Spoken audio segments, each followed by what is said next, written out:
අයිබෝන් දුවේ පුතේ. එහෙනම් අපි සරල අනුවර්තීය චලිතේ තවත් කොටසක් අධ්‍යයනය කරමු. දැන් මම හිතනවා අපි මුලින් කියලා දුන්න කාරණා ඔයාලට මතක ඇති කියලා. ඒ විදිහට මතක තියාගෙන අපි ඊළඟ කොටසට පිවිසෙමු. හැබැයි මේ හැම වෙලාවකමදීම ඔයාලා ඔයාලගේ අරමුණ වෙනස් කරන්න එපා. අරමුණ අමතක කරන්න එපා. අපි මේ හදන්නේ අඩුම කාලයක් තුළ විභාග ප්‍රශ්නේ සම්පූර්ණයෙන් හදන්න පුළුවන් මට්ටමට ඉගෙන ගන්න එක. අඩුම කාලයක් තුළ විභාග ප්‍රශ්නයක් සම්පූර්ණයෙන් හදන්න පුළුවන් මට්ටමට ඉගෙන ගන්න එක තමයි මේ කරන්නේ. ඒකේ එක පියවරක් තමයි මේ වීඩියෝ විදිහට මේක අපි අධ්‍යයනය කරන්නේ. හරි.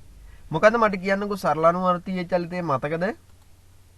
මෙන්න මේ ආකාරයෙන් අංශුවක් චලිත වෙනවා නම් අන්නේ චලිත වෙන අංශුවට අපි කිව්වා ඒ අංශුවේ චලිතය සරල අනුවර්තීයයි කියලා. එහෙනම් මෙන්න මේ විදිහට අංශුවක් චලිත වෙනවා නම් ඒ අංශුවේ චලිතය සරල අනුවර්තීය වෙනවා.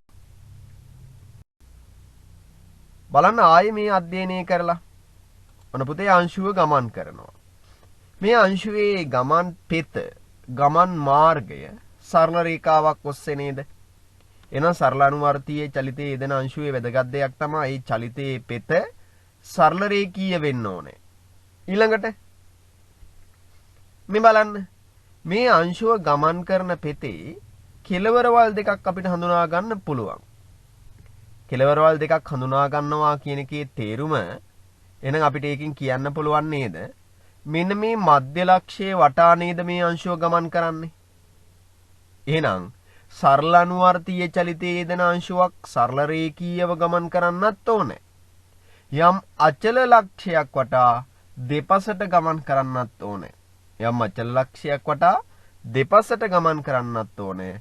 මෙන්න මේ ලක්ෂණ වලින් තමයි අංශුවේ චලිතය සනුවර්තීයයි කියලා අපි කියන්නේ.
හරි. ඔන්න තව කොටසක් අධ්‍යයනය කරා. එහෙනම් කලින් අධ්‍යයනය කරේ තිරස් සරල අනුවර්තීය චලිතයක් ගැන. මේ අපි අධ්‍යයනය කරන්නේ සිරස් සරල අනුවර්තීය චලිතයක් ගැන. දැන් ඔය වෙලාවේදී අංශුවේ ගමන් මාර්ගය සරල රේඛීයයි.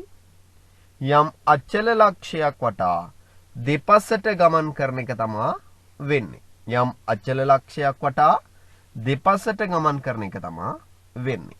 හරි. ඔයාලා මේ ටික හොඳට තේරුම් අරගෙන දැන් මතක තියාගෙන තියෙන්නේ මේ මතක තියාගත්ත කොටස් වලින් අපි අද පාඩම පටන් ගමු.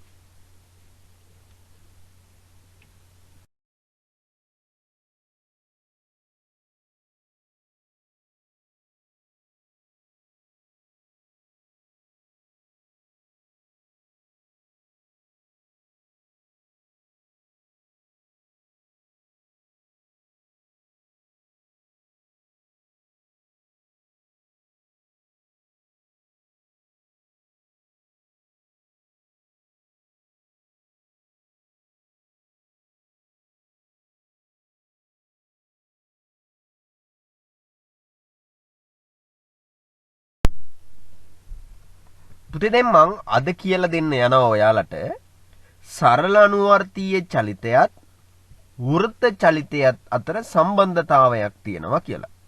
සරල අනුවර්තීය චලිතයයි වෘත්ත චලිතයයි අතර සම්බන්ධතාවයක් තියෙනවා කියලා. අපි කලින් අධ්‍යයනය කරලා තියෙනවා සරල අනුවර්තීය චලිතයක යෙදෙන අංශුවක අර යම් අචල ලක්ෂයක් වටා දෙපසට නම් ගමන් කරන්නේ. අන්නේ අචල ලක්ෂයට අපි නමක් දුන්නා නාභිය එහෙම නැත්නම් දෝලන කේන්ද්‍රය. එයායේ නාභියේ ඉඳන් දෝලන කේන්ද්‍රයේ ඉඳන් දෙපසට ගමන් කරන උපරිම දුරට ඒ කියන්නේ අර කෙලවරවල් වලට තියෙන දුරට නමක් දුන්නා විතතිය කියලා. හරි බලමු මේ වීඩියෝ එක.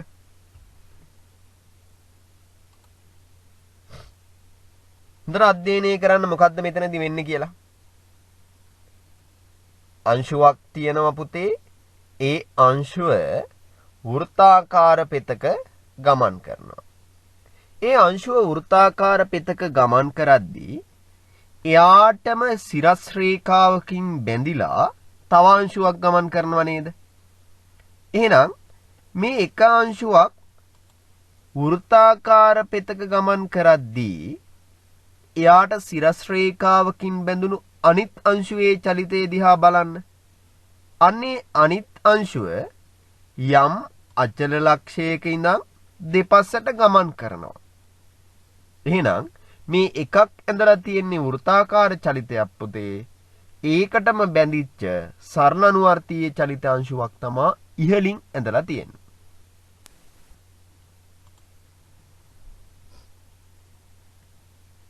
ඔන්න අපි ආය අධ්‍යයනය කරනවා. ඒක වෘත්ත චලිතයේ අංශුවක් යෙදෙනවා. ඒකටම බැඳුන සරල අනුවර්තීය චලිත අංශු හැසිරීමකුත් තියෙනවා.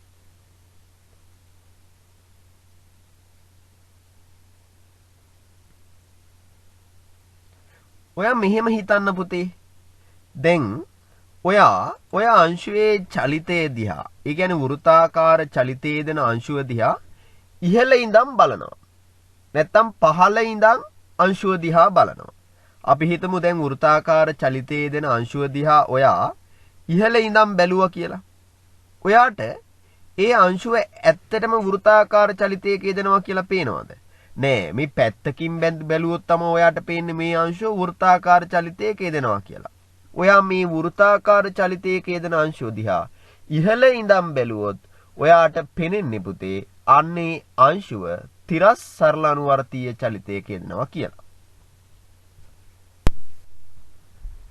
ඔන්න දැන් මේක තේරුම් ගන්නකො.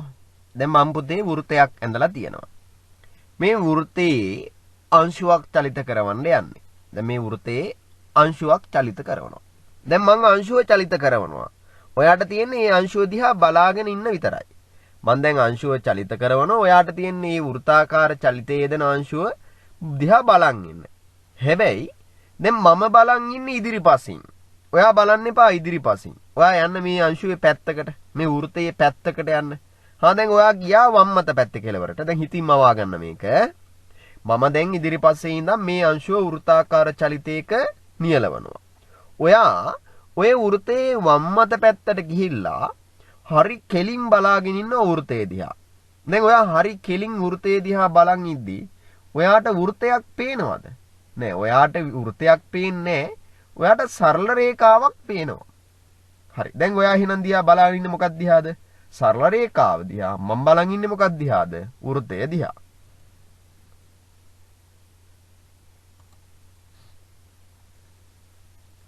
ඔන්න මම දැන් ඔයාලට පේන්න ඕනේ අංශුවක් ගමන් කරනවා. මට පේන්නේ දැන් මොකක්ද? අංශුවක් වෘතයක ගමන් කරනවා මට පේනවා. වම් මත පැත්තේ ඉඳන් බලන ඔයාලට පේන්නේ මොකක්ද? අංශුවක් සරල රේඛාවක ඉහළ ඉඳන් පහළට යනවා.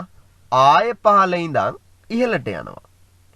ඉදිරිපසින් බලන මට පේන්නේ අංශුවක් වෘතයක ගමන් කරනවා, අංශුවක් වෘත්තාකාර චලිතයක යෙදෙනවා කියන එක. වම් මත පැත්තේ ඉඳන් බලන ඔයාලට පේන්නේ අංශුවක් සිරස් සරල රේඛාවක ඉහළ ඉඳන් පහළට යනවා, පහළ ඉඳන් ඉහළට යනවා කියන එක තමයි ඔයාලට පේන්නේ. එහෙනම් අපිට මෙතනදී කතා කරන්න පුළුවන් පුතේ වෘත්තාකාර චලිතයක යෙදෙන අංශුවත් සරල අනුවර්තීය චලිතයක යෙදෙන අංශුවත් අතර යම් සම්බන්ධතාවයක් තියෙනවා කියන එක.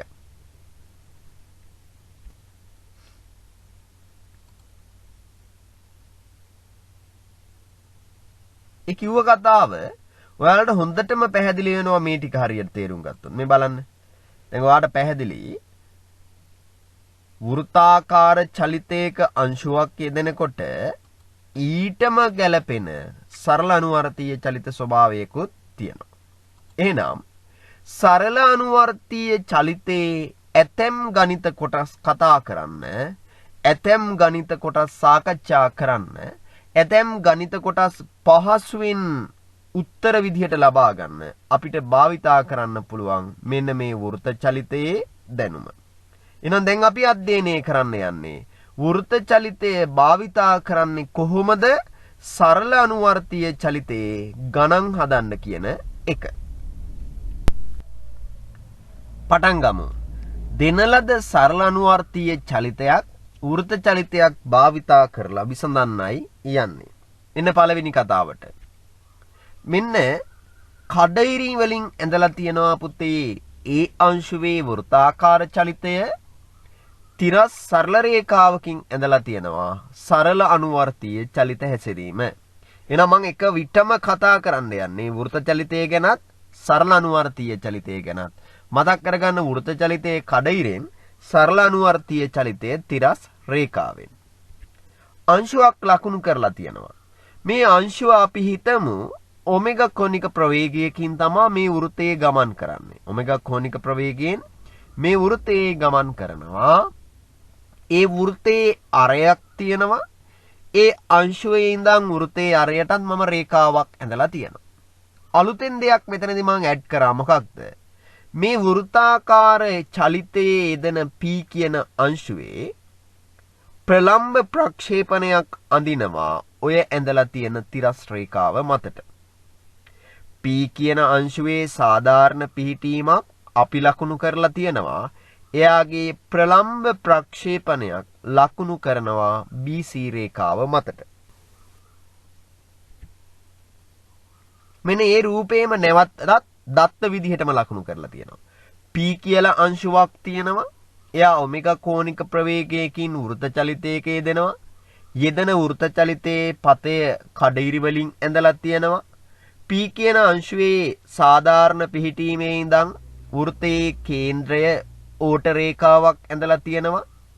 අන්නේ කේන්ද්‍රයේ යා කරන රේඛාවේ දිග හේවත් අරය මම සිම්පල් A කියලා ගන්නවා. එතකොට මේ සාධාරණ පිහිටීමේදී අංශුව තිරසත් එක්ක θ කෝණයක් හදනවා. තිරසත් එක්ක θ කෝණයක් හදනවා.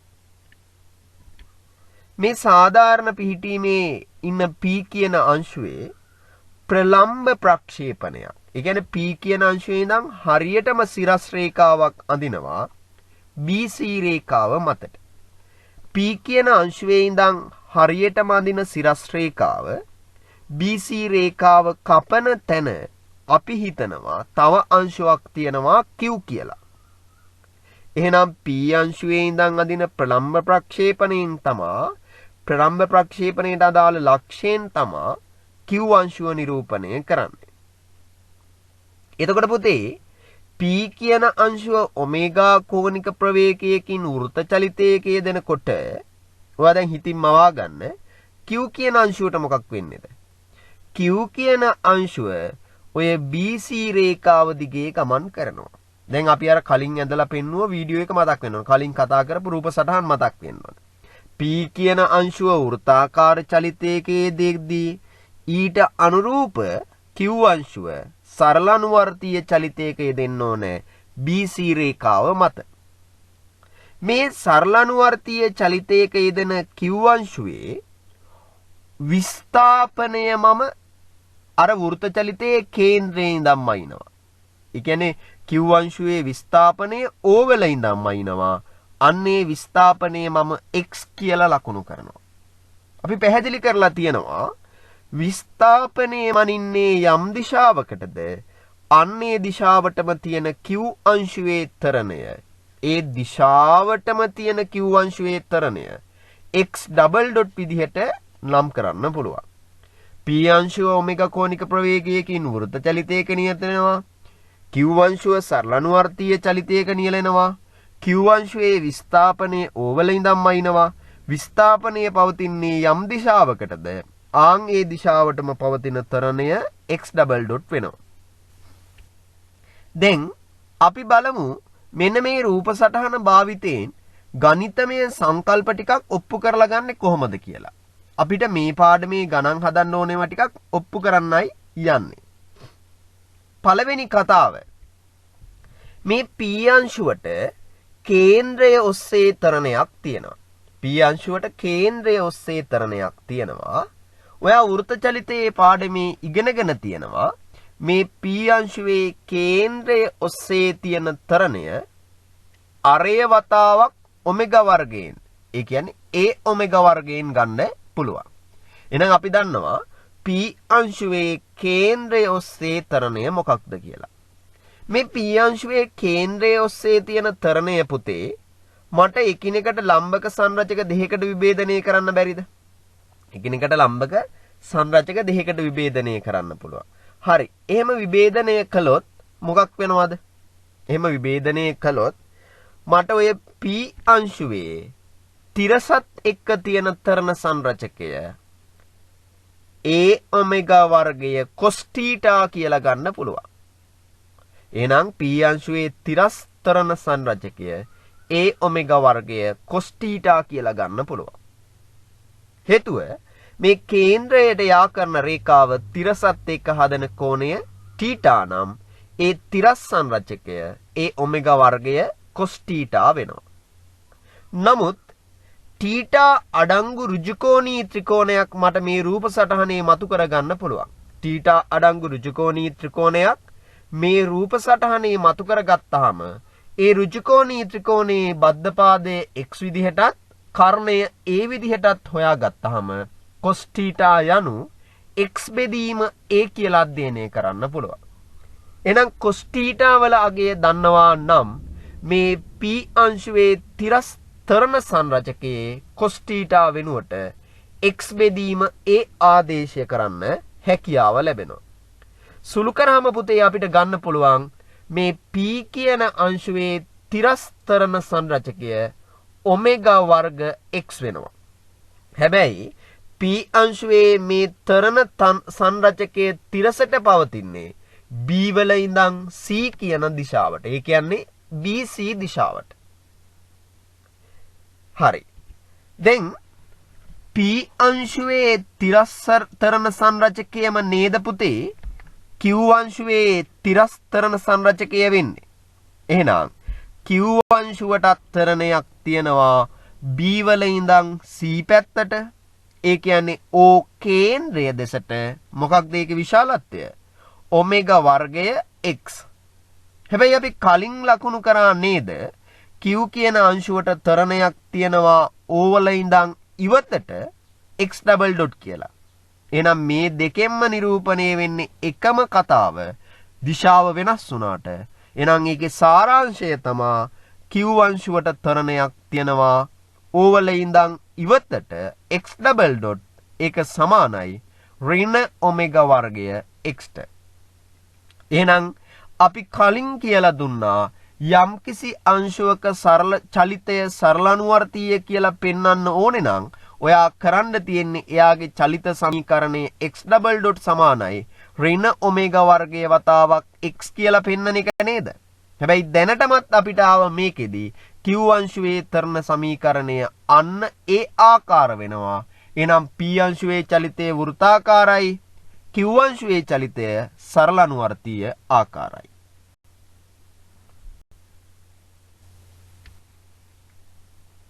පටන් ගමු දෙවුන කතාව. p අංශුවට ඔමෙගා කෝණික ප්‍රවේගයක් තියෙනවා නම් පුතේ ඔන්න ඔය සාධාරණ පිහිටීමේදී p අංශුවේ ස්පර්ශයේ ඔස්සේ පවතින ප්‍රවේගය හොයන්න පුළුවන්. p අංශුවේ ස්පර්ශයේ ඔස්සේ පවතින ප්‍රවේගය v0 හොයන්න පුළුවන්. ඒ v0 අපි a ඔමෙගා කියලා ලබා ගමු. එහෙනම් p අංශුවේ ස්පර්ශයේ ඔස්සේ ප්‍රවේගය දන්නවා නම් ඒ ඇඳලා තියෙන ස්පර්ශය පුතේ තිරසත් එක්ක හදන කෝණය කොච්චරක්ද? ඒ ඇඳලා තියෙන ස්පර්ශය තිරසත් එක්ක හදනවා පුතේ 90 ඍණ θ කියලා කෝණයක්. තිරසත් එක්ක 90 ඍණ θ කෝණයක් හදනවා නම් මේ ස්පර්ශයේ ඔස්සේ තියෙන ප්‍රවේගයේ තිරස්සන් රචකයේ මට ගන්න බැයිද? පුළුවන්. මොකක්ද එහෙනම්? v0 cos අනුවරිණ θ වෙනවා. ඒ කියන්නේ v0 sin θ වෙනවා. v0 කියන්නේ a ඔමෙගා නිසා p අංශුවේ තිරස් ප්‍රවේග සංරචකය a ඔමෙගා sin θ වෙනවා. එහෙනම් දැනටමත් අපි දන්නවා p අංශුවේ තිරස් ප්‍රවේග සංරචකය දන්නවා. නමුත් θ අන්තර්ගත ඍජුකෝණී ත්‍රිකෝණයක් කලින් විදිහටම අපිට මතු කරගන්න පුළුවන්නේ. ඒකේ බද්ධපාදය x, කරණය a. එනම් පයිතගරස් ප්‍රමේය දැම්මොත් සම්මුඛ පාදයේ දිග කොච්චරක් වෙනවද? a වර්ගයේ ඍණ x වර්ගයේ වර්ග මූලය. එහෙනම් θ අඩංගු ඍජුකෝණී ත්‍රිකෝණයෙන් මට sin θ හොයන්න පුළුවන්. sin θ සමානයි a වර්ගයේ ඍණ x වර්ගයේ වර්ගමූලය බෙදීම a. ආදේශ කරමු මෙතෙන්ට. ආදේශ කරපු ගමම්ම අපිට ගන්න පුළුවන් p අංශුවේ තිරස් ප්‍රවේග සංරචකය. ඒක හරියටම සමානයි q අංශුවේ තිරස් ප්‍රවේග සංරචකයට. එහෙනම් q අංශුවේ තිරස් ප්‍රවේගයත් v වෙනවා. ඒක සමානයි ඔමෙගා වතාවක් a වර්ගයේ ඍණ x වර්ගයේ වර්ග මූලය.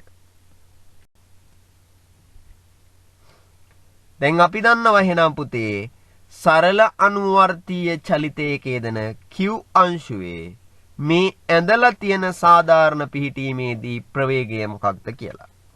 මේක පහසුවෙන් සුළු කරන්න ඕන නිසා වර්ග කරමුකෝ.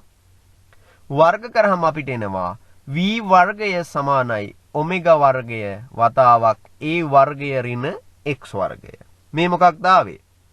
මේ ආවේ සරල අනුවර්තීය චලිතයේ දෙන q අංශුවේ ප්‍රවේගය සඳහා සමීකරණයක්. q අංශුවේ ප්‍රවේගයේ වර්ගය සමානයි ඔමෙගා වර්ගය වතාවක් a වර්ගය ඍණ x වර්ගය. අධ්‍යයනය කරන්නකො මේ රාශි දිහා. v කියන්නේ මොකක්ද? v කියන්නේ q අංශුවේ ප්‍රවේගය. q අංශුව නියැලෙන්නේ සරල අනුවර්තීය චලිතයක. ඔමෙගා කියන්නේ මොකක්ද? සරල අනුවර්තීය චලිතයට අදාළ වෘත්ත චලිතයේ කෝණික ප්‍රවේගය. ඒ කියන්නේ මොකක්ද? ඒ වෘත්තයේ අරය. වෘත්තයේ අරය කියන්නේ මොකක්ද? සරල අනුවර්තීය චලිතයේ විස්තරය. වෘත්ත චලිතයේ අරය තමා සිම්පල් a කියන්නේ. ඒකම තමා සරල අනුවර්තීය චලිතයේ විස්තරය කියන්නේ. එහෙනම් විස්තරයේ වර්ගය ඍණ x වර්ගය කියන්නේ මොකක්ද? මෙතන x කියන්නේ සරල අනුවර්තීය චලිතයේ දෙන අංශුවට කේන්ද්‍රයේ ඉඳන් තියෙන දුර, නාභියේ ඉඳන් තියෙන දුර.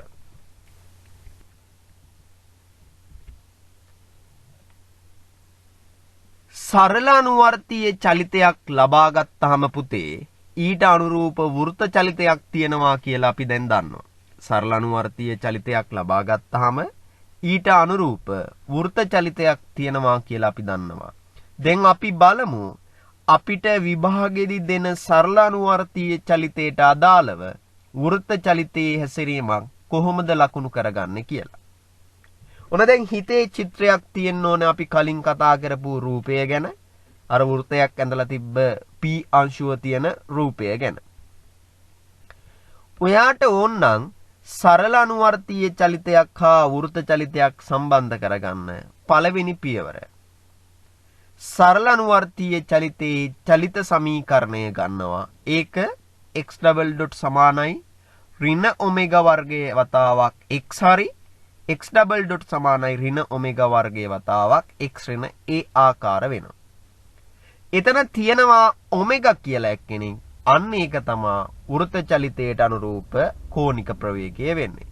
එහෙනම් සරල අනුවර්තීය චලිතයේ තරණ සමීකරණයෙන් අපිට ගන්න පුළුවන් වෘත්ත චලිතයේ කෝණික ප්‍රවේගය.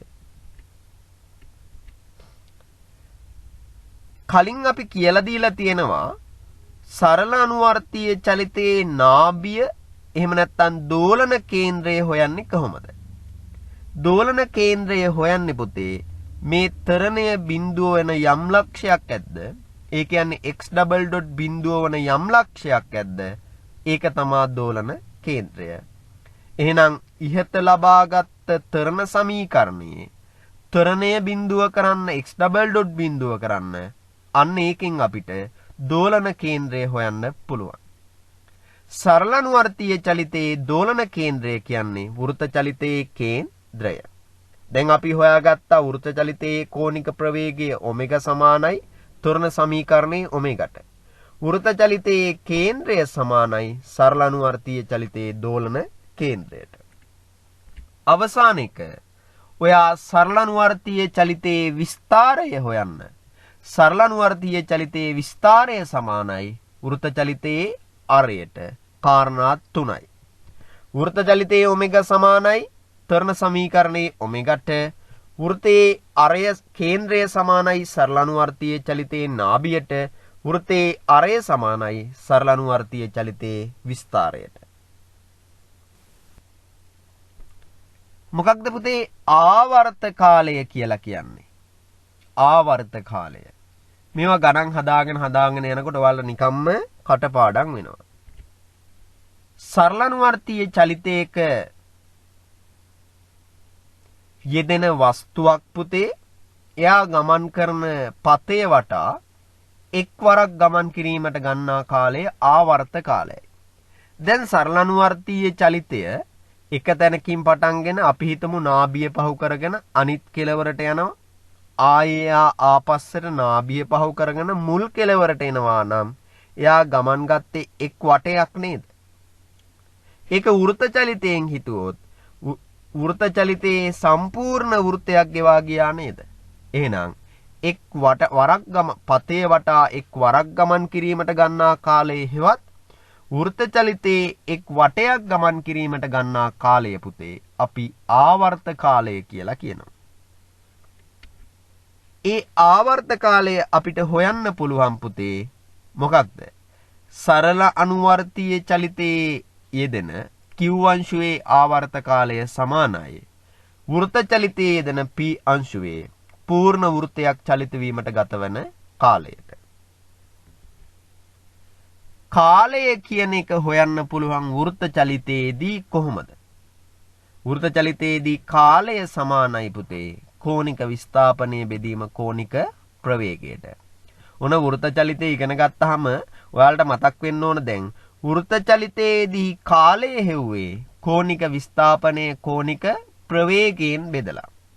එහෙනම් මෙතන වෘත්ත චලිතයේ යෙදෙන p අංශුව සම්පූර්ණ වටයක් නම් ගෙවන්නේ එයා සිදු කරපු කෝණික විස්ථාපනය 2.5. එයා සිදු කරපු කෝණික විස්ථාපනය 2.5. සම්පූර්ණ වටයකට අදාළ කෝණික විස්ථාපනය 2.5. ඒක බෙදන්න ඕනේ කෝණික ප්‍රවේගයෙන්. එතකොට අපිට ලැබෙනවා ආවර්ත කාලයක්. ඒ කියන්නේ සම්පූර්ණ එක වටයක් ගමන් කරන්න ගත වෙන කාලයක්. සරල අනුවර්තීය චලිතයේ එක වරක් තමන්ගේ ගමන් මාර්ගය අවසන් කරන්න ගත වෙන කාලයක්. මේක තමා අතිශයින්ම වැදගත් දේ පුතේ මෙතන. මොකක්ද? සරල අනුවර්තීය චලිතයේ යෙදෙන වස්තුවක සාධාරණ අවස්ථාවක් සඳහා කාලය හොයන්න යන්නේ. විභාගයේ ප්‍රශ්නේදී අනිවාර්යෙන්ම අහනවා ඔයාලට කාලයක් හොයපන් කියලා. ඒ විභාග ප්‍රශ්නේ අනිවාර්යෙන්ම අහන කාලය හොයන කතාව තේරුම් කරන්නයි යන්නේ. මේ ටික ඔයා නිරවුල්ව තේරුම් ගත්තොත් ඔයාට සරල අනුවර්තීය චලිතයේ ගානක කාලය හොයන්න නම් අනිවාර්යෙන්ම පුළුවන් වෙනවා. බලන්න මේ රූපේ. ඔන කලින් රූපේම ඇඳා.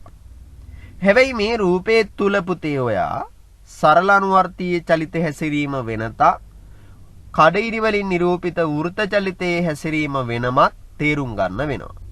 එහෙනම් තිරස් රේඛාවෙන් නිරූපණය කරලා තියෙන්නේ සරල අනුවර්තීය චලිතය, කඩිරි වලින් නිරූපණය කරලා තියෙන්නේ වෘත්ත චලිතය. දැන් ඒ කියන තැනින් තමයි පුතේ එහෙනම් ඔය අංශුව ගමන පටන් ගන්න. අපි හිතමු සරල අනුවර්තීය චලිතය ගැන මුලින්ම. අංශුව A වල ඉඳන් පටන්ගෙන B කියන තැන දක්වා සරල අනුවර්තීය චලිතේ එනවා. A වල ඉඳන් B දක්වා තමයි එන්නේ. අන්න ඒ ගමනට ගත වෙන කාලය T1යි කියලා හිතන්න. A වල ඉඳන් B ට එන චලිතයේදී ගත වෙන කාලය t1යි. දැන් මට ඔය t1 තමයි හොයන්න ඕනේ. මොකද්ද හොයන්න ඕනේ? t1. දැන් හිතන්න සරල අනුවර්තීය චලිතයේ කාලය හොයන්නේ කවුරු භාවිතා කරලාද? වෘත චලිතයේ භාවිතා කරලා නේද? එහෙනම් මේ සරල අනුවර්තීය චලිතයට අදාළ වෘත චලිතයක් ඇඳ ගන්න ඕනේ. ඒ කියන්නේ වෘතයක් ඇඳ ගන්න ඕනේ. සරල අනුවර්තීය චලිතයේ දෝලන කේන්ද්‍රය සමානයි වෘත චලිතයේ කේන්ද්‍රය. එහෙනම් ඕ තමා දෙන්නගෙම කේන්ද්‍රය. සරල අනුවර්තීය චලිතයේ විස්තාරය සමානයි වෘත චලිතයේ අරය. ඒක සම්බන්ධ කරගෙන අපිට වෘතයක් ඇඳ ගන්න පුළුවන්. සරල අනුවර්තීය චලිතයේ අංශුව A වල ඉඳන් B ට නම් එන්නේ. අපි B වල ඉඳන් කඩිරක් අඳිමු පුතේ වෘතයට. එහෙනම් B වල ඉඳන් කඩිරක් අඳිනවා වෘතයට. ඒක හරියට අර කලින් ඇඳපු ප්‍රලම්බ ප්‍රක්ෂේපණ කතාව මතක් කරගෙන නේද අඳින්නේ. ප්‍රලම්බ ප්‍රක්ෂේපණ කතාව මතක් කරගෙන තමයි අඳින්න ඕනේ. හරියටම සිරස් රේඛාවක්. එහෙනම් සරල අනුවර්තීය චලිතයේ අංශුව A වල ඉඳන් B ට එනවා කියන්නේ වෘත චලිතයේ අංශුව කොහේ ඉඳන් කොහෙට යනවද? A වල ඉඳන් C ට යනවා. එහෙනම් ආයි කියන්නකෝ. සරල අනුවර්තීය චලිතයේ අංශුව A වල ඉඳන් B ට ගමන් කිරීම හරියටම සමානයි වෘත චලිතයේ අංශුව A වල ඉඳන් C ට ගමන් කිරීම. සරල අනුවර්තීය චලිතයේ A වල ඉඳන් B ට කාලය t1යි නම් වෘත චලිතයේ අංශුවට A වල ඉඳන් C ට කාලය t1යි. A වල ඉඳන් B ට කාලය t1 හොයන එක අපිට කරන්න පුළුවන් වෘත චලිතයෙන් A වල ඉඳන් C ට කාලය හොයන එක. එහෙනම් සරල අනුවර්තීය චලිතයේ A වල ඉඳන් B ට කාලය සමානයි වෘත චලිතයේ A වල ඉඳන් C ට කාලය. කාලය යනු කෝණික විස්ථාපනය බෙදීම කෝණික ප්‍රවේගයයි. කාලය යනු කෝණික විස්ථාපනය බෙදීම කෝණික ප්‍රවේගයයි. A වල ඉඳන් C දක්වා සිදුවෙච්චි කෝණික විස්ථාපනය හොයන්නේ. A වල ඉඳන් ඕට රේඛාවක් අඳිනවා. C වල ඉඳන් ඕට රේඛාවක් අඳිනවා. මේ රේඛා දෙක අතර කෝණය මයින්නවා. අන්න ඒ කෝණය θ. උදාහරණයක් විදිහට θ කියන්නේ අංශක 60යි නම් අපි මෙතනදී ඒක භාවිතා කරනවා ෆයි බෙදීම 3ක් විදිහට. θ කියන්නේ අංශක 45යි නම් අපි මෙතනදී ඒක භාවිතා කරනවා ෆයි බෙදීම 4යි. කාලය සමානයි කෝණික විස්ථාපනය බෙදීම කෝණික ප්‍රවේගය. කෝණික ප්‍රවේගය කියන්නේ ඔමෙගා. එහෙනම් t1 සමානයි θ බෙදීම ඔමෙගා. දැන් ඔයාට තේරෙනව නේද පුතේ එහෙනම් කලින් හදපු කොටස කොහොමද A වල ඉඳන් සරල අනුවර්තීය චලිතයේ දෙන අංශුවක් B ට කාලය හොයන්නේ. එහෙනම් ඒකම සමානයි වෘත්ත චලිතයේ දෙන අංශුවේ A වල ඉඳන් C ට කාලය. දැන් කතාව ආයෙ ටිකක් ඇඩ්වාන්ස් වෙනවා. මම කිව්වා අරමුණ පැහැදිලි වෙන්න ඕනේ. මොකක්ද විභාග මට්ටමේ ගාන හදන්න තමයි අපි යන්නේ. හැබැයි පියවරෙන් පියවර තමයි ගැඹුරට යන්නේ. මේ පළවෙනි එකම දැක්ක ගමන් විභාග ගාන හදන්න බෑ. පියවරෙන් පියවර අපි ගැඹුරට යමු. දැන් අපි කතා කරන්න යන්නේ සරල අනුවර්තීය චලිතයේ ඕනෑම ලක්ෂ දෙකක් අතර චලිතයට ගතවන කාලය හොයන්න. පුතේ කාලය හොයන්න නම් යන්නේ අනිවාර්යයෙන්ම සරල අනුවර්තීය චලිතයට අදාළ වෘත චලිතයක් ඇඳ ගන්න වෙනවා. කාලය නම් හොයන්න යන්නේ සරල අනුවර්තීය චලිතයට අදාළ වෘත චලිතය ඇඳ ගන්න වෙනවා. සරල අනුවර්තීය චලිතයේ යම් ලක්ෂයක ඉඳන් තවත් ලක්ෂයකට නම් ගමන් කරන්නේ එක ලක්ෂයක ඉඳන් තවත් ලක්ෂයකට නම් ගමන් කරන්නේ. ඔයා ඇඳගත් වෘතය තුල පළමු ලක්ෂයට අනුරූප පොයින්ට් එකත් දෙවන ලක්ෂයට අනුරූප පොයින්ට් එකත් හොයා ගන්න ඕනේ. මතක් කරන්න අර ප්‍රලම්බ ප්‍රක්ෂේපණ කතාව.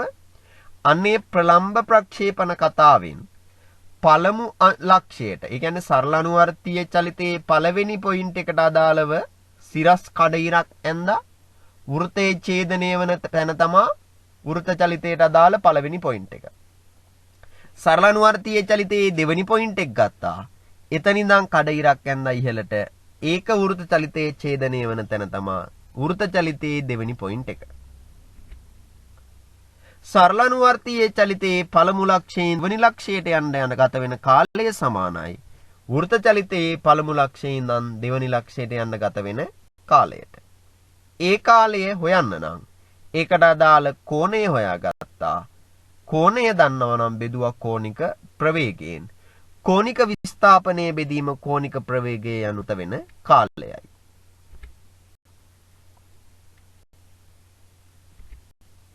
මොන දැන් මෙතන ඉඳන් දිගටම තියෙන්නේ සතුටින් ගණන් හදන්න.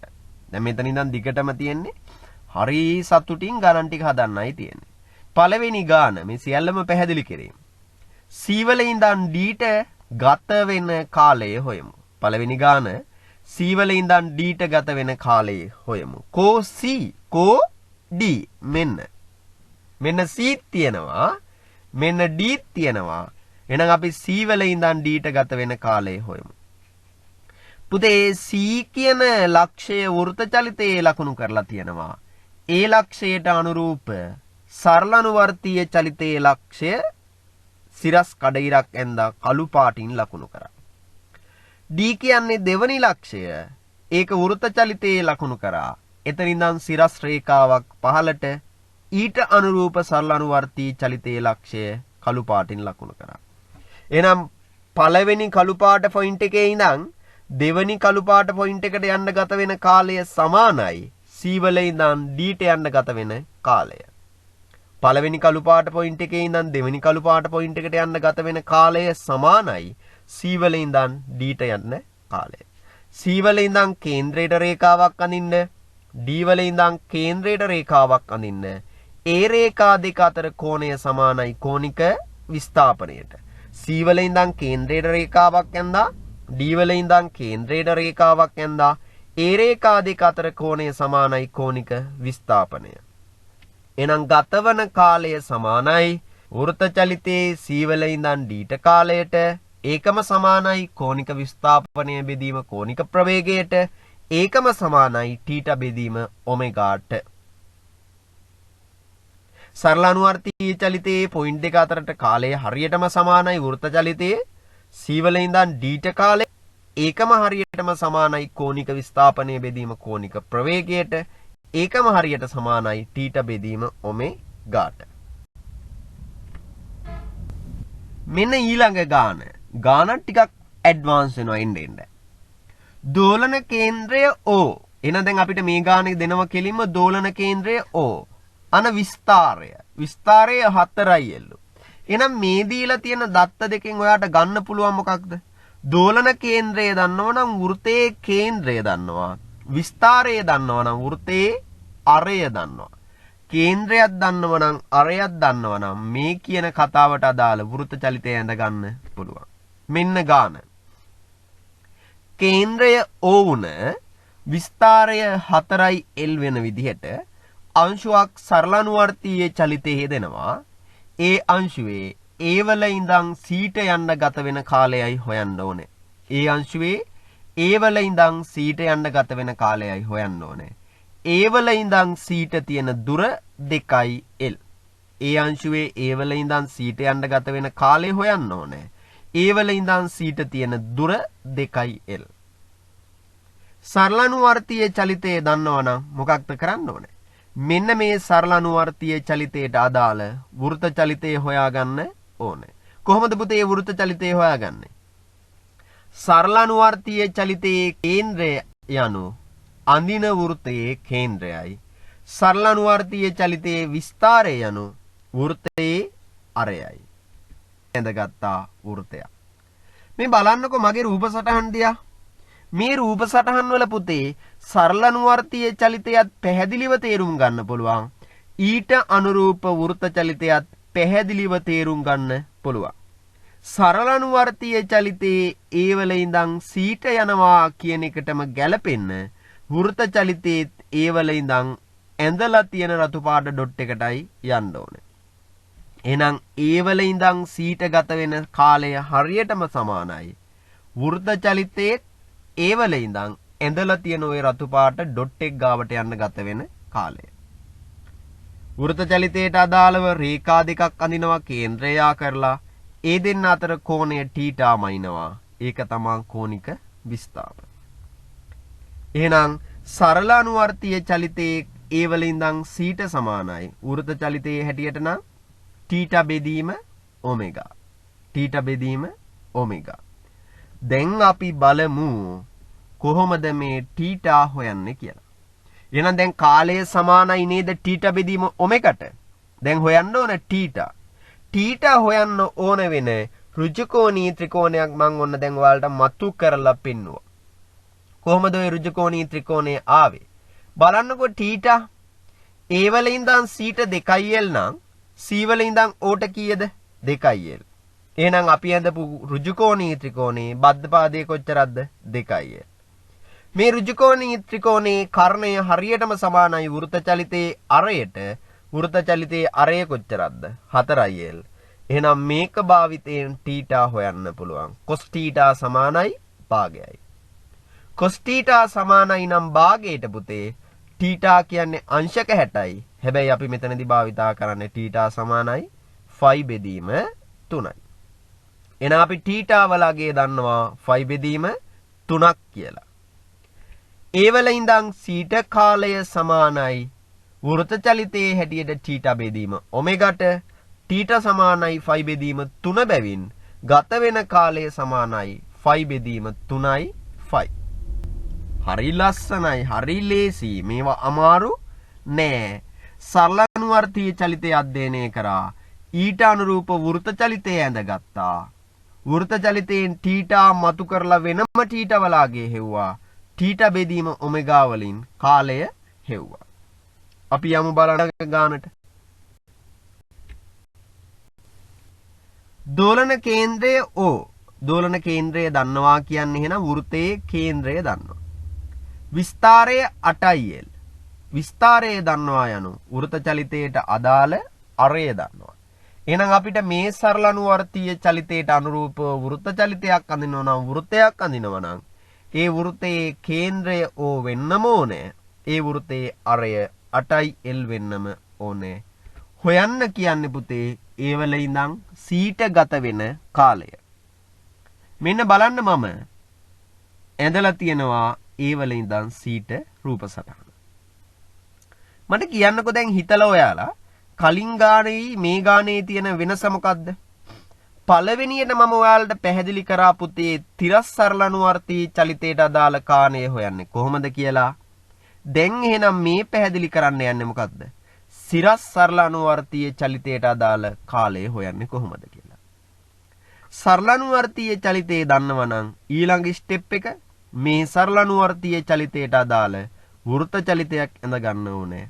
වෘත්තයේ කේන්ද්‍රය Oමයි, වෘත්තයේ අරය 8lමයි. එහෙනම් අපිට මෙන්න මේ වෘත්තයක් ඇඳෙනවා.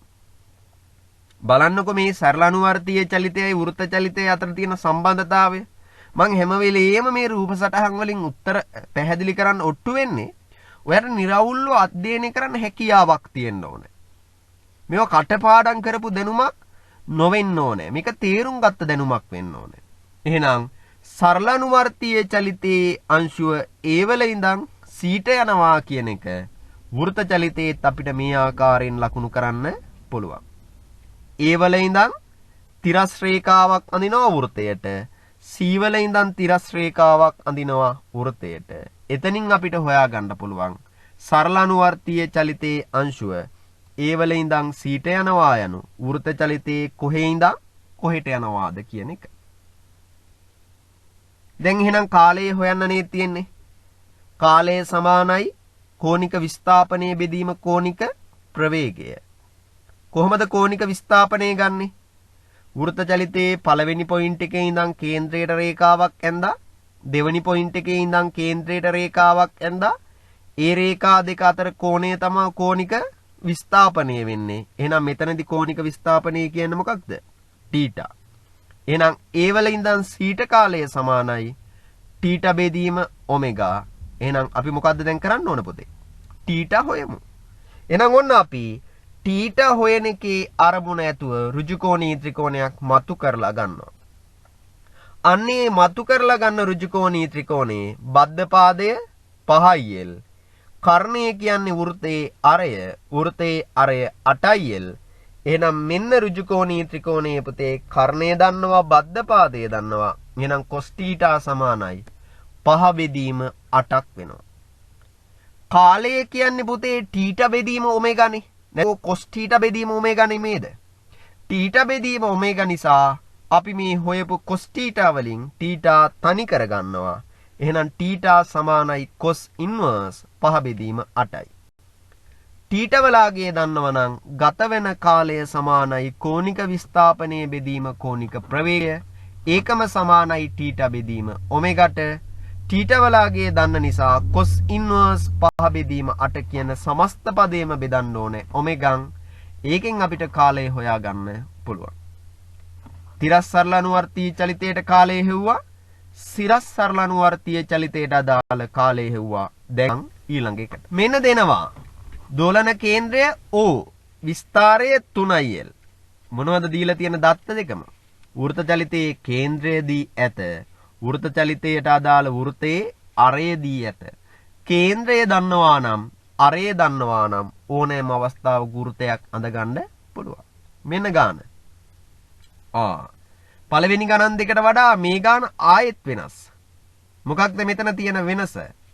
මට මේ ගානේ ප්‍රධාන වෙනස්කම් දෙකක් හඳුනා ගන්න පුළුවන්. පළවෙනි වෙනස්කම තමයි මේ අපි කතා කරන සරල අනුවර්තීය චලිතයේ කාලය හොයන ගැටලුව තිරස් සරල අනුවර්තීය චලිතයකට අදාළත් නැහැ. සිරස් සරල අනුවර්තීය චලිතයකට අදාළත් නැහැ. මේ තියෙන්නේ ආනත කතාවක්. හැබැයි මෙතනදී මට වැදගත් වන දෙවනි එක්කෙනා තමයි මෙතනදී ඒවල ඉඳන් සීට යන්න ගත වෙන කාලයයි හොයන්න තියෙන්නේ. හැබැයි මේ C කියන ලක්ෂය තියෙන්නේ පුතේ දෝලන කේන්ද්‍රයටත් එහා පැත්තේ.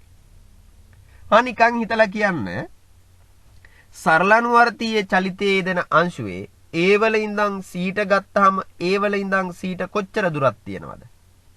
3L ධන L. ඒ කියන්නේ 4L තියෙනවා. එහෙනම් කලින් ගණන් දෙකටම වඩා වැදගත්ම වෙනස්කම තමයි ඒක. මොකද්ද? C කියන ලක්ෂයේ පිහිටලා තියෙන්නේ දෝලන කේන්ද්‍රේනුත් එහා පැත්තේ. එහෙනම් දැන් අපි උත්සාහ කරමු පුතේ මේ ගානට අදාළ වෘත්තයක් ඇඳ ගන්න. වෘත්තයක් ඇඳ ගන්නම් පළවෙනියටම ඕනේ කේන්ද්‍රය. මේකේ කේන්ද්‍රය දන්නවා O. ඊළඟට ඕනේ අරය. මේකේ අරය දන්නවා 3L. මෙන්න අපි අඳිනවා එහෙනම් වෘත්තය. මෙන්න බලන්න වෘත්තය. කේන්ද්‍රය O වුණා, අරය 3L වුණා. වෘත්තයක් ඇඳගත්තා. ඊළඟට ඒ වෘත්තයේ අපි A හා C ලක්ෂ දෙකට අදාළ ප්‍රලම්බ ප්‍රක්ෂේපණ කතාවන් ඇඳ ගන්නවා. A වල ඉඳන් කඩ ඉරක් ඇඳා ඒක වෘත්තයේ ඡේදනය වෙන තැන තමයි පළවෙනි පොයින්ට් එක. C වල ඉඳන් කඩ ඉරක් ඇඳා ඒක වෘත්තයේ ඡේදනය වෙන තැන තමයි දෙවෙනි තැන. එහෙනම් A වල ඉඳන් C ට ගත වෙන කාලය හරියටම සමානයි පළවෙනි රතු පාට පොයින්ට් එකේ ඉඳන් දෙවෙනි රතු පාට පොයින්ට් එකට යන්න ගත වෙන කාලය. ඒ කියන්නේ පුතේ අපි දැන් කාලය හොයන සූත්‍රය දන්නව නේද? කෝණික විස්ථාපනයේ බෙදීම කෝණික ප්‍රවේගය. ඒ කියන්නේ මේ ගානේ හැටියට θ බෙදීම ඔමෙගාද? හොඳට හිතන්න. කලින් පළවෙනි ගානේ θ බෙදීම ඔමෙගා වුණා කාලය. දෙවෙනි ගානේ θ බෙදීම ඔමෙගා වුණා. තුන්වෙනි ගානේ හෙවත් මේ ගානෙත් මං අහන්නේ කාලය θ බෙදීම ඔමෙගාද? θ බෙදීම ඔමෙගා කියලා හිතුවොත් ඔයා තේරුම් ගන්න මේ කියලා දුන්න එක දෙයක්වත් ඔයාගේ ඔළුවේ නැහැ කියලා. හොඳට හිතන්න θ බෙදීම ඔමෙගා කියන එක මෙතෙන්ට ගැලපෙන්නේ නැහැ. ඇයි ඒ? ඒ වල ඉඳන් සීට කාලය හරියටම සමානයි නේද? පළවෙනි රතු පාට පොයින්ට් එකේ ඉඳන් දෙවෙනි රතු පාට පොයින්ට් එකට ගත වෙන කාලය. හරි. එහෙනම් දැන් කෝණික විස්ථාපනයේ බෙදීම කෝණික ප්‍රවේගය නේද අපි හොයන්න ඕනේ. කොහොමද පුතේ කෝණික විස්ථාපනය හොයන්නේ? පළවෙනි රතු පාට පොයින්ට් එකේ ඉඳන් කේන්ද්‍රයට රේඛාවක් අඳිනවා.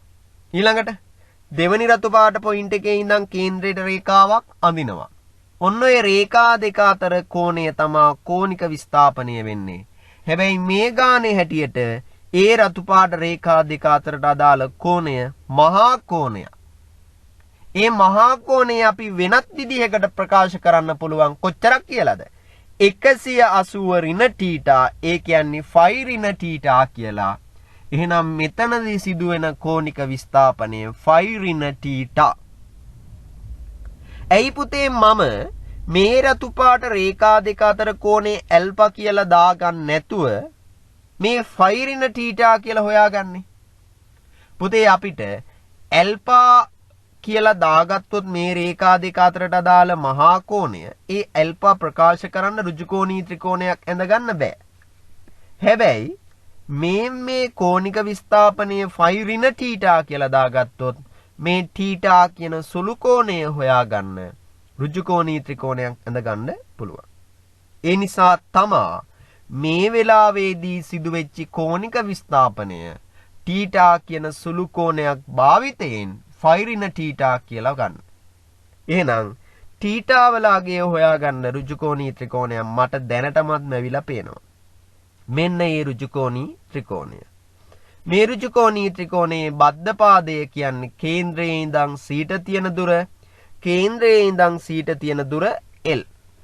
මේ ඍජුකෝණී ත්‍රිකෝණයට අදාළ කර්ණය කියන්නේ වෘත්තයේ අරය, වෘත්තයේ අරය කියන්නේ විස්තාරය, විස්තාරය කියන්නේ 3L. එහෙනම් cos θ සමානයි කොච්චරද? L බෙදීම 3L. ඒ කියන්නේ 3න් 1යි. cos θ 3න් 1යි නම් පුතේ θ සමානයි cos ඉන්වර්ස් 1 බෙදීම 3යි. හොයන්න ඕනේ ඒ වල ඉඳන් සීට කාලය ඒක සමානයි කෝණික විස්ථාපනය බෙදීම කෝණික ප්‍රවේගය ඒකම සමානයි ෆයි ඍණ θ බෙදීම ඔමෙගා.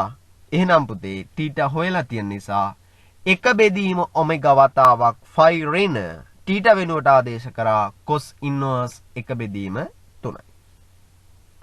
හරි නේද පුතේ? මේ විදිහට අපිට තේරුම් ගන්න පුළුවන් කොහොමද ගාන හදන්නේ කියලා. දැන් බලන්න පියවරෙන් පියවර අපි ගණන් 3ක් හැදුවා. මේ ගණන් 3 එකිනෙකට වෙනස් ආර වුණා. අපි බලමු එහෙනම් ඊළඟ ගාන. පිටුවක්ම තියෙන ලොකු ගානක් ආවා. එහෙනම් දැන් ඇවිල්ලා තියෙන්නේ ලොකු ගානක්. හරි. ලොකු ගාන ඉතින් අපි හදන්න පුළුවන්. බය නැතුව අත ගහමු. ගානේ පළවෙනි ටික බලන්න. ප්‍රත්‍යස්ථා මාපාංකයේ දීලා තියෙනවා. ස්වභාවික දිග දීලා තියෙනවා. එම් ස්කන්ධයක් අමුණලා තියෙනවලු. හරබරපටි යන්තමින් ඇදී පවතින තේ අංශුව මේසේ මත ඕහි තබා තියෙනවලු. එනම් ඔන්න පළවෙනි විස්තරයක් තියෙනවා. මෙවිට ඕවලින් නිවතට අංශුවට මෙන්න මේ ප්‍රවේගයක් දෙනවලු. අචල ලක්ෂයේ සිට අංශුවට ඇති දුර x ලෙසගෙන හරි. එහෙනම් මේ ගානේ පළවෙනියටම කියන්නේ මොකද්ද පුතේ? පළවෙනියටම කියන්නේ මේ අංශුවේ චලිතය සරල අනුවර්තීය කියලා පෙන්වන්න කියලා. ගානේ පළවෙනියටම කියනවා චලිතය සරල අනුවර්තීය කියලා පෙන්නපන් කියලා. දෙවෙනියට කියන්නේ මොකක්ද? විතතිය හොයන්නලු, ඒකට ගත වෙන කාලය හොයන්නලු. O සිට L දුරින් නැති විට අංශුවට ප්‍රවේගය හොයන්නලු. ඒ සඳහා ගත වෙන කාලය හොයන්නලු. ටිකක් දිග ගානක්නේ. හරි. පටන් ගමු. මම කියලා තියනවා ඔයාලට නැවත මොකක්ද? චලිතයක් සරල අනුවර්තීය කියලා පෙන්වන්නේ මෙහෙම. ඔන්න රූප සටහන් 3ක් තියෙනවා. මොකක්ද පළවෙනි රූප සටහන තියෙන්නේ?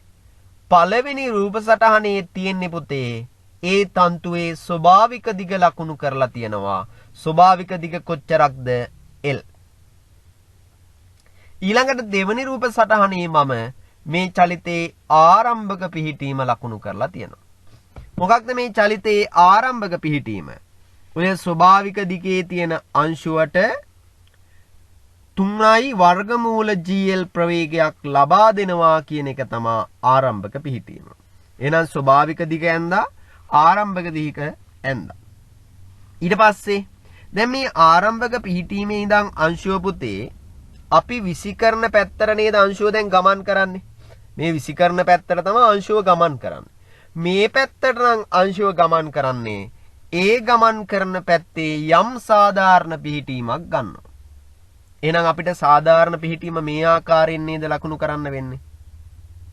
සාධාරණ පිහිටීම ලකුණු කරලා හැබැයි කතුවරයා මෙතන විශේෂයෙන්ම කියනවා x අචල ලක්ෂයේ ඉඳන් මැනපන්. ඒ කියන්නේ මේසේ කෙලවර ඉඳන් මැනපන් මෙන්න x මැන්න.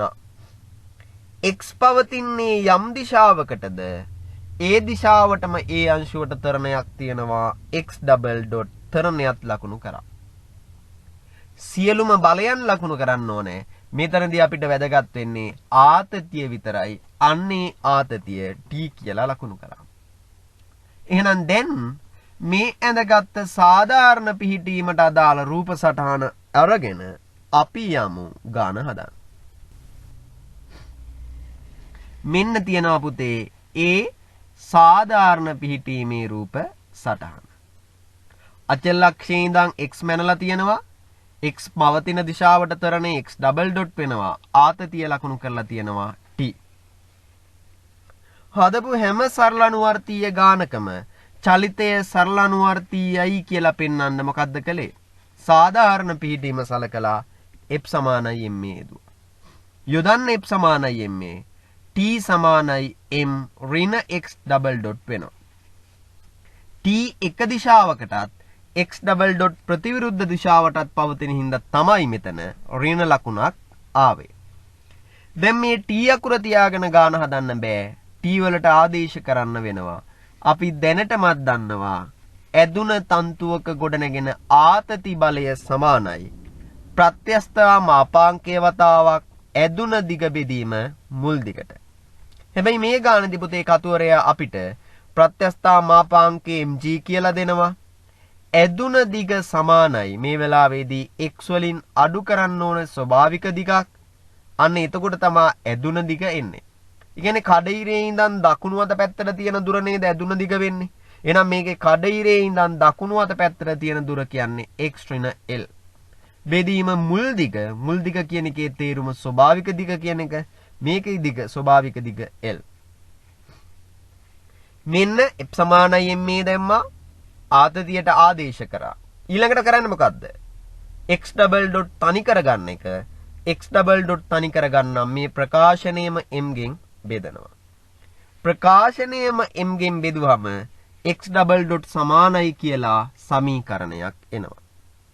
x ඩබල් ඩොට් සමානයි ඍණ g බෙදීම l. මේ g කියන්නේත් නියතයක් l කියන්නේත් නියතයක්. එහෙනම් මේ g බෙදීම l කියන සමස්ත නියතය වෙනුවට මට ඔමෙගා වර්ගය ආදේශ කරන්න පුළුවන්. එහෙනම් මෙයාගේ චලිත සමීකරණය x ඩබල් ඩොට් සමානයි ඍණ ඔමෙගා වර්ගය වතාවක් x ඍණ l. මේක සරල අනුවර්තීය චලිතයකට අදාළයි පුතේ. ඒ නිසා මේ අංශුව ගැන කතා කරද්දී තන්තුව ඇදිලා තියෙන කාලය පුරාවටම මේ අංශුවේ චලිතය සරල අනුවර්තීය කියලා ගන්න පුළුවන්. හොඳට තේරුම් ගන්න. අපි ආයෙමත් කියද්දී සරල අනුවර්තීය චලිතය කීවේ සාධාරණ පිහිටීමක් ඇඳලා ඒකට f සමානයි m දාලා ගන්න සමීකරණය. ඒ නිසා මේ අංශුවේ චලිතය සරල අනුවර්තීය වෙනවා. චලිතය සරල අනුවර්තීයයි නම් අපි ඊළඟට බලමු. ඒ සරල අනුවර්තීය චලිතයේ දෝලන කේන්ද්‍රය හෙවත් නාභිය හොයන්නේ කොහොමද කියලා. ඇයි ඒ? කාලය හොයන නම් පුතේ වෘත චලිතයක් ඕන වෙනවා. වෘත චලිතය අඳ ගන්න නම් වෘතයේ කේන්ද්‍රයක් ඕන වෙනවා. වෘතයේ කේන්ද්‍රය කියන්නේ සරල අනුවර්තීය චලිතයේ දෝලන කේන්ද්‍රය. දැන් අපි යමු දෝලන කේන්ද්‍රය හොයන්න. කොහොමද පුතේ නාභිය හෙවත් දෝලන කේන්ද්‍රය හොයන්නේ? එකම එක තියරියයි. සරල අනුවර්තීය චලිතයේ දෙන අංශුවක දෝලන කේන්ද්‍රයේදී ඒ කියන්නේ නාභියේදී තරණය බිඳුවයි x ඩබල් ඩොට් බිඳුවයි. තරණ සමීකරණයේ බිඳුව වෙනවා නම් ඒ තරණ සමීකරණයේ බිඳුව වන යම් x අගයක් ඇද්ද ඒ x අගය තමයි නාභිය වෙන්නේ. එහෙනම් x ඩබල් ඩොට් සමානයි බිඳුවයි. නමුත් x ඩබල් ඩොට් ආවා ඍණ ඔමෙගා වර්ගයේ වතාවක් x ඍණ l වලින්. එහෙනම් මේ ඍණ ඔමෙගා වර්ගයේ වතාවක් x ඍණ l වල අගයම තමයි බිඳුව වෙන්නේ. ඔමෙගා වර්ගයේ නියතයක් හින්දා කපලා දැම්ම හැකි. එහෙනම් x ඍණ l බිඳුව වෙනවා. ඒ කියන්නේ x සමානයි l වෙනවා. එහෙනම් මේ ගානේදී පුතේ x ඩබල් ඩොට් බිඳුව වෙන්නේ x සමානයි l වලදී. එහෙනම් x සමානයි l වන යම් පිහිටීමක් ඇද්ද අන්නේ පිහිටීම තමයි මේ සරල අනුවර්තීය චලිතයේ නාභිය වෙන්නේ. x මැන්නේ මේසේ කෙළවරේ ඉඳන් එහෙනම් මේසේ කෙළවරේ ඉඳන් l දුරක් එන්න අන්නේ l දුර ලැබෙන තැන තමයි පුතේ නාභිය වෙන්නේ. එහෙනම් දැන් අපි සරල අනුවර්තීයතේ නාභිය හොයලා ඉවරයි. පළවෙනි කොටසට අපි කරා චලිතය සරල අනුවර්තීය කියලා පෙන්නවා. දෙවැනි කොටසට අපි කරා ඒ චලිතයට අදාළ දෝලන කේන්ද්‍රය එහෙම නැත්නම් නාභිය හෙව්වා. දැන් යනවා අනිවාර්ය අත්‍යවශ්‍ය තුන්වෙනි ස්ටෙප් එකට. චලිතය සරල අනුවර්තීය, චලිතයේ දෝලන කේන්ද්‍රය දන්නවා. එහෙනම් තුන්වෙනි පියවර විස්තාරය හොයන්න ඕන. මතක තියාගන්න මම කියලා දීලා තියෙනවා විස්තාරය හොයන්න නම් මේ චලිතයේ ප්‍රවේගය දන්න තැනක් තියෙන්න ඕනේ. අපි බලමු මේ චලිතයේ ප්‍රවේගය දන්නේ කොතනද? ප්‍රවේගය දන්නේ එකම එක තැනක. ඒ කියන්නේ මුල් පිහිටීම. මුල් පිහිටීමේදී අංශුවට පුතේ 3 වතාවක් වර්ගමූල GL ප්‍රවේගයක් දුන්නා. එතන විතරයි ප්‍රවේගය දන්නේ. ඔයා පුතේ විස්තාරය හොයන්න නම් ප්‍රවේගය දන්න ඕනේ. එහෙනම් අපි දැන් ප්‍රවේගය දන්න තැනක් හොයාගෙන ඉවරයි. ප්‍රවේගය දන්න තැනක් හොයාගත්තා නම් මොකද්ද කරන්නේ? ඒ ප්‍රවේගය දන්න තැන දත්ත ප්‍රවේග සමීකරණයට ආදේශ කරමු. මේ ප්‍රවේගය දන්න තැන දත්ත ප්‍රවේග සමීකරණයට ආදේශ කරමු. මෙන්න ආව පුතේ ප්‍රවේග සමීකරණය. මේක තමයි ප්‍රවේග සමීකරණය. v කියන්නේ මොකක්ද? ප්‍රවේගය. ඔමෙගා කියන්නේ මොකක්ද? තරණ සමීකරණයේ තියෙන ඔමෙගාමයි. සිම්පල් a කියන්නේ මොකක්ද? සිම්පල් a කියන්නේ අපි මේ කතා කරන සරල අනුවර්තීය චලිතයේ විස්තාරය. දැන් අපි තාම විස්තාරය දන්නේ නැහැ. එහෙනම් අපිට හොයන්න තියෙන්නේ ඒ වල අගය. v කියන්නේ ප්‍රවේගය, ඔමෙගා කියන්නේ කෝණික ප්‍රවේගය, a කියන්නේ විස්තාරය, x කියන්නේ මොකක්ද? x කියන්නේ ප්‍රවේගය මයින තැන, ප්‍රවේගය හොයන තැන ලක්ෂයට දෝලන කේන්ද්‍රයේ ඉඳන් තියෙන දුර. x කියන්නේ මොකද්ද? දෝලන කේන්ද්‍රයේ ඉඳන් ප්‍රවේගය හොයන තැනට තියෙන දුර. හැබැයි වාසනාවකට වගේ මේ ගානිදි මොකක් වෙලා තියෙනවද? ප්‍රවේගය දන්න තැනයි නාභියයි එකම තැන වෙලා තියෙනවා.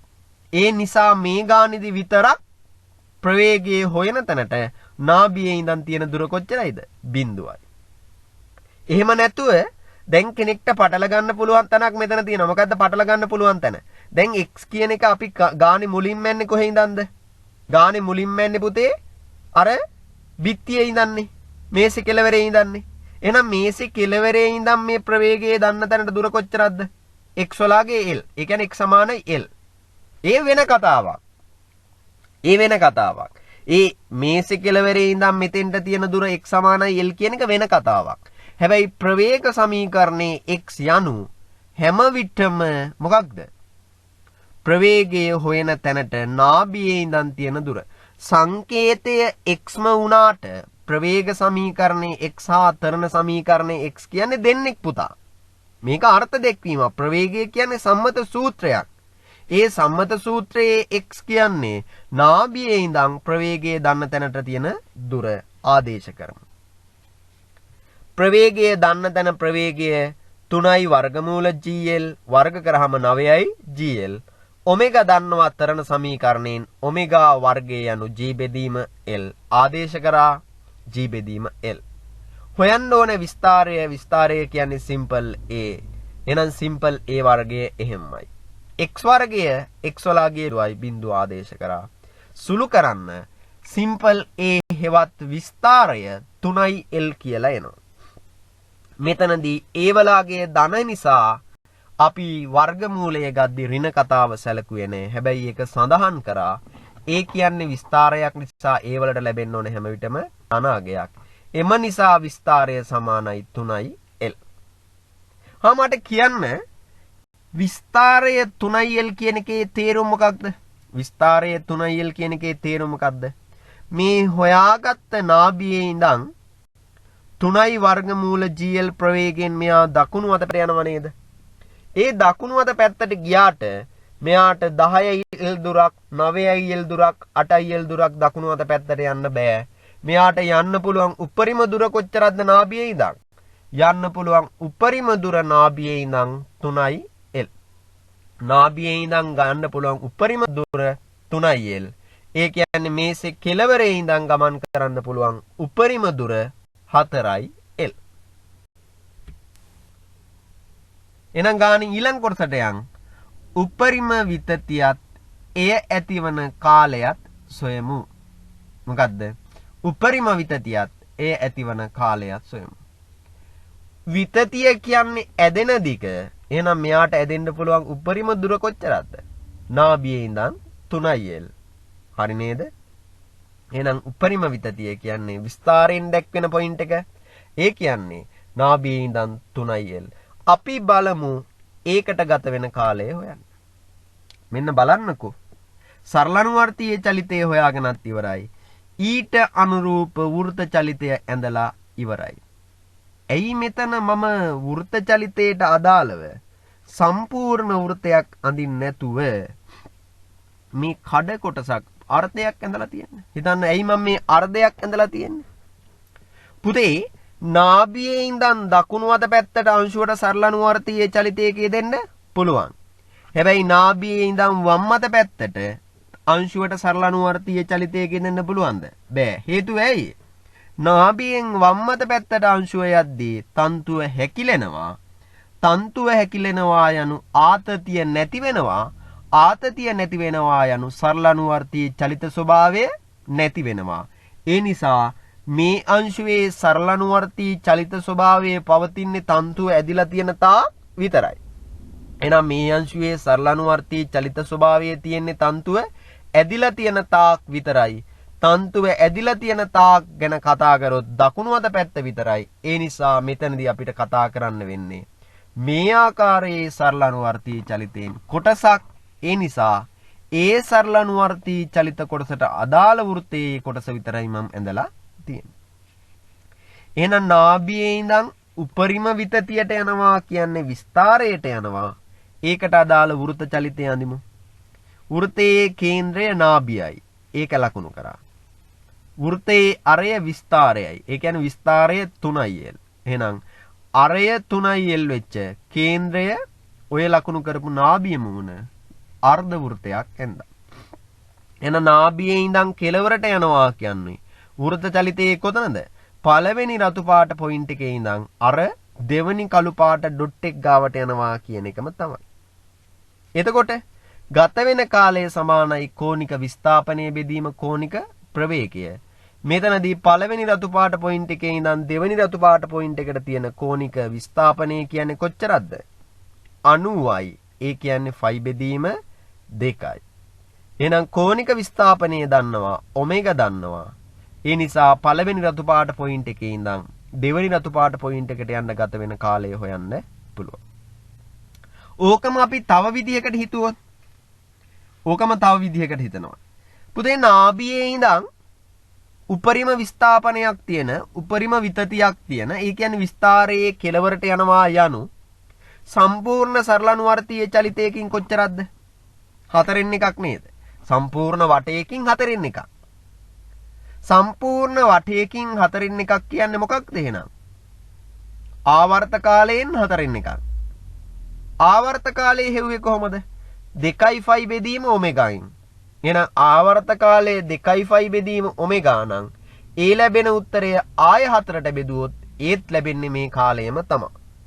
ආවර්ත කාලයෙන් 4න් එකක් කියන්නේ මේ කාලයමයි. ආවර්ත කාලය හොයන්නේ 2යි ෆයි බෙදීම ඔමෙගායින්. දැන් තමා ටිකක් හිතලා හදන්න ඕනේ කොටස.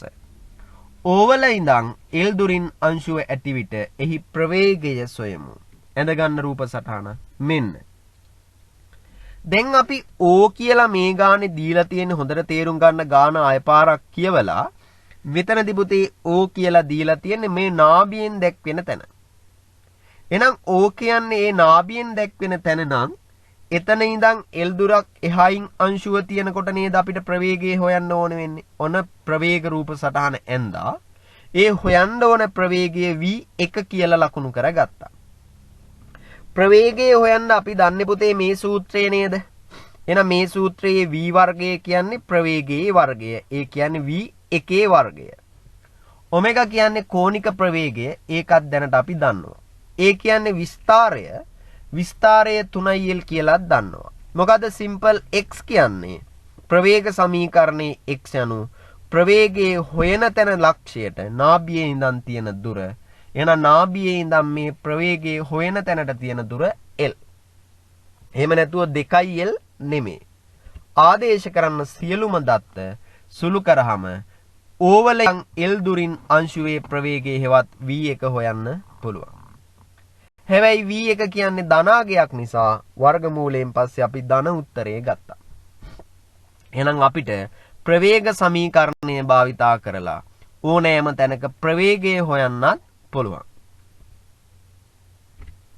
මෙන්න ගානේ ඊළඟ කොටස මේ අංශුවට ඕවල ඉඳන් L දක්වා එන්න ගත වෙන කාලයයි හොයන්න යන්නේ. කාලය හොයන්න ඕන නම් වෘත්ත චලිතයක් ඕනේ. වෘත්ත චලිතයක් ඇඳ ගන්න ඕන නම් වෘත්තයේ කේන්ද්‍රය සහ අරය දැන ගන්න ඕනේ. කේන්ද්‍රය යනු දෝලන කේන්ද්‍රයයි අරය යනු විස්තරයයි. මෙන්න ඇඳගත් රූපයක්. සරල අනුවර්තීය චලිතයේ අංශුව ඕවල ඉඳන් L දුරක් දක්වා යනු වෘත්ත චලිතයේ අංශුව පළවෙනි රතු පාට පොයින්ට් එකේ ඉඳන් දෙවෙනි රතු පාට පොයින්ට් එකට යන එක. කාලය සමානයි කෝණික විස්ථාපනයේ බෙදීම කෝණික ප්‍රවේගය. එහෙනම් කෝණික විස්ථාපනය කියන්නේ පළවෙනි රතු පාට පොයින්ට් එකේ ඉඳන් කේන්ද්‍රයට රේඛාවක් අඳිනවා. දෙවෙනි රතු පාට පොයින්ට් එකේ ඉඳන් කේන්ද්‍රයට රේඛාවක් අඳිනවා. ඒ රේඛා දෙක අතර කෝණය θ නම් කෝණික විස්ථාපනය කියන්නේ θ. එහෙනම් කාලය සමානයි θ බෙදීම ඔමෙගා. θ කියන්නේ අපි දාගත්ත සංකේතයක් නිසා θ වෙනුවට උත්තරයක් ඕනේ. θ වෙනුවට උත්තරයක් හොයන්න නම් ඍජුකෝණී ත්‍රිකෝණයක් හොයා ගන්න වෙනවා. බලන්න මේකට අදාළ ඍජුකෝණී ත්‍රිකෝණය එක. ඒ θට අදාළ ඍජුකෝණී ත්‍රිකෝණයක් ඇඳගත්තොත් පුතේ ඒ θට අදාළ ඍජුකෝණී ත්‍රිකෝණයේ සම්මුඛ පාදයේ දිග L කියලා හොයා ගන්න පුළුවන්. θට අදාළ ඍජුකෝණී ත්‍රිකෝණයක් හොයාගත්තොත් ඒ θට අදාළ ඍජුකෝණී ත්‍රිකෝණයේ සම්මුඛ පාදයේ දිග කොච්චරද? L කියලා ගන්න පුළුවන්. කර්ණය කියන්නේ වෘත්තයේ අරය 3l. එහෙනම් θ වල අගය කොච්චරද? sin inverse 1 බෙදීම 3යි. θ වල අගය දන්නවා නම් කාලය සමානයි කෝණික විස්ථාපනයේ බෙදීම ඔමෙගා. ඔමෙගාත් දන්නවා θත් දන්නවා. එහෙනම් අපිට උත්තරේ හොයන්න පුළුවන්. මේ රූප සටහන නිවැරදිව අඳින එක තේරුම් ගන්න. මේ රූප සටහන නිවැරදිව අඳින්න තේරුම් ගත්තොත් ඊළඟ ස්ටෙප් එක ඍජුකෝණී ත්‍රිකෝණයක් හොයාගන්න එක. ඔය ඇඳලා තියෙන දීලා තියෙන දත්ත වලින් ඍජුකෝණී ත්‍රිකෝණේ sin θ cos θ හොයන්න පුළුවන්. ඒවා දන්නව නම් පුතේ කාලය හොයන්න පුළුවන්.